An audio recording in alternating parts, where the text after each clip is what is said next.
Hey everybody, it's your girl Shay Da B.A.E and I was coming to you guys. I wanted to give you a little video of my one of my hairstyles I did recently. I'm sorry, I just started. I forgot about it, and I already had cut it and it mostly all the work or relax it and everything. But um, I started with it's. She just wanted shave size and a quick weave at the top, and as you see, I already had molded it, and I just remembered it the last minute. But I just thought maybe somebody would it still could help somebody, So I just decided to just upload it anyway. I'm gonna try to do more hair videos. It's just that I'm doing it at home, and sometimes like my kids and I be cooking and I be, talking to the client. I try to make the client be my number one priority. So, you know, then I just don't want to infringe on their time, trying to make a video. But like this client was okay with me doing it. And she's very awesome. She's an excellent muse. Mostly anything I put on her, she can wear. And I love to have clients like that. Right now, because of the pandemic, she doesn't have time to keep traveling. She works and stuff and everything, and she wanted something a little more simpler that she can wear. Um, and we just came up with this where she has no size, no bag, and just a quick weave at the top.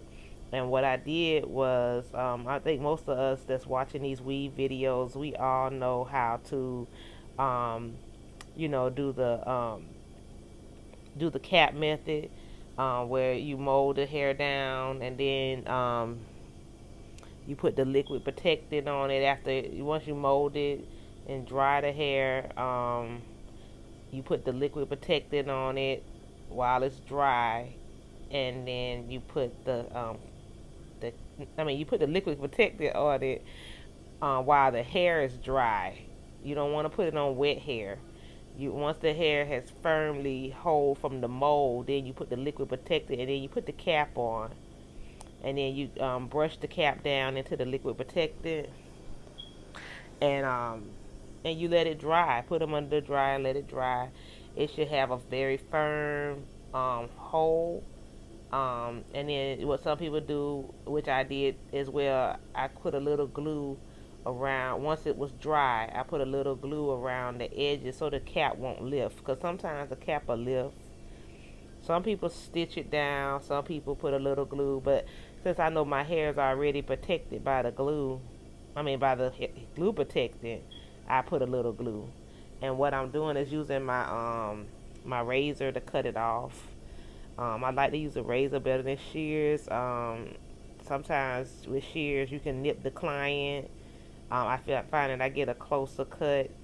Um, when you're trying to cut those caps off, sometimes that happens.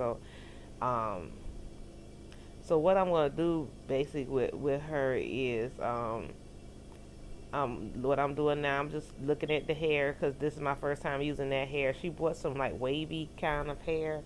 Um, she wanted more like a wave curl instead of curly. I thought she wanted the curly curl, but she got like a more like a wavy curl.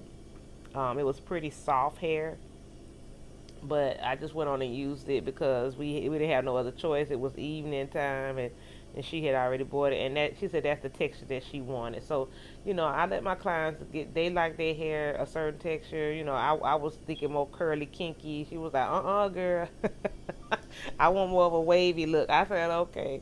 So so that so I'm rolling with that. Even though I think she could wear a lot of those, textured hairs like Lauryn Hill and stuff. So, but anyway, what I'm doing now, I'm using my T outliner, and I'm just going around the edges because once I put the weave on, I don't want to be doing a lot of heavy cutting because I'm gonna do a lot of cutting the weave.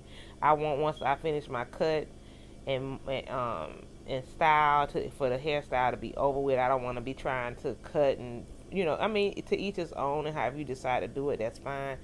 I like to use the T outliners because I get a more straighter edge. They're the Andis T outliners. When it comes to the clippers, you pick what you like. You know, each clipper has a different look. Sometimes if I want a more softer look, I'll use my peanuts. But I really wanted the straight edge to stand out more, so that's why I used the T outliners. Um, and all I'm doing is outlining her edges, her perimeter. I'm just outlining it, trying to give it a shape.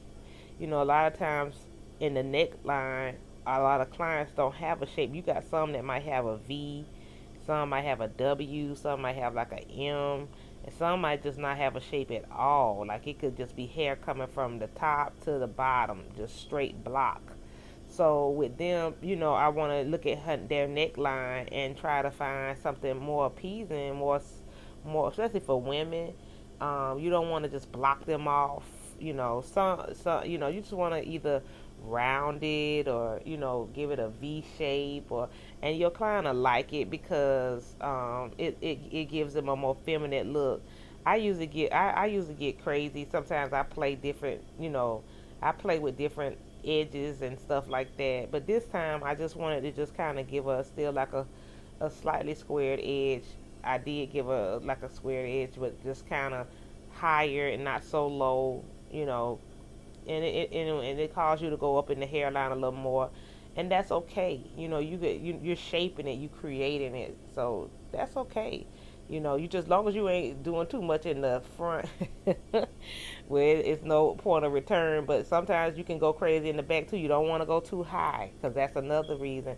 So start low. I see a lot of times when people do haircuts, and they'll start where they think they need to start it, and then it might be too high. So just start lower first and then gradually move up. Don't just dig into somebody immediately where you think it needs to be, because then you'll look up and you done cut it too high and you like, oh Lord, and you can't fix it. So I always start out less. Sometimes less is more.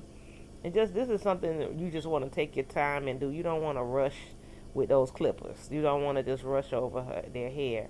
You know, um, this particular client, she struggles a little bit with alopecia. So I didn't want to do, when you have clients like that, you want to keep as much hair as possible to mold. And you don't want to, just give them a straight barber cut, because you're trying to cover a lot of their hair. You want them to give the appearance, because I mean, I could have shaved it off, but she doesn't want a bald look. She still wants the appearance of having hair. And guys, I'm so sorry. I don't know. My video had stopped, and I pressed the button, and it did. I guess when I got ready to edit my video and stuff, it did this. And I don't know what button I pressed, but I thought I pressed the record button, and it's making me look like it's going too fast.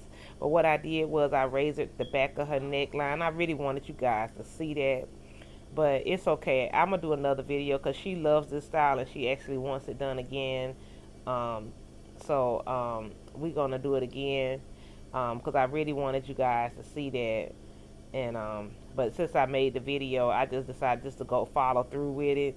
Um, I'm so sorry, but I'll know next time what because I was trying to do her hair, and but what I'm doing right here is, I wanted y'all to see that, but I was using the Ghost Bond glue. I used to use this other kind of glue um when I did the illusion type of part. I can't think of the name of it, but it was like a gold sticky yellow sticky type of glue. Um, more like I can't think of, like a silicone, but this is more like a cream, and I like this one. It's the Ghost Bond glue, so I use that. I like it better. It kind of reminds me like of an Elmer's glue or something like that. So I put that on there with a cool dryer, and then I just kind of detailed it with my teeth outliners, and right there I'm just cutting her hair to a shape. Um, I really wish y'all could have saw that. I just, and I molded it down, and it really sucks, but I'll know next time. Thank you guys for watching, and I hope you learned something. If you like, please comment, like, and subscribe. Thank you so much. I'll do better next time. Bye.